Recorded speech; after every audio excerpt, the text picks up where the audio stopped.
இந்த ஆன்ம காரகனாகிய சூரியனானவர் அந்த தனுசு ராசி அப்படின்னு சொல்றோம் இல்லையா, அது ஒரு குருவினுடைய ராசியாக பார்க்கப்படுகிறது. அந்த குருவினுடைய ராசி மண்டலத்திலே, அதாவது ஒரு ஆசிரியராக இருக்கக்கூடியவருடைய அவருடைய வீட்டிலே சென்று வசிக்கக்கூடிய ஒரு மாத காலமாக இது இருப்பதால் தான் இத்தனை ஆன்மீக முக்கியத்துவம் என்பதனை பெறுகிறது.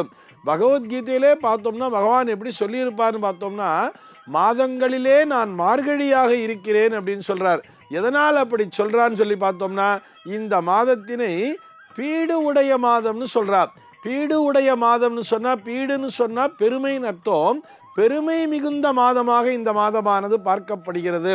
ஏன்னு சொன்னா, அந்த குருவினுடைய மூலமாக வீடு பேறு எனக்கூடிய அந்த மோட்சத்தினை தரக்கூடிய மாதமாக இந்த மாதமானது இருக்கிறது.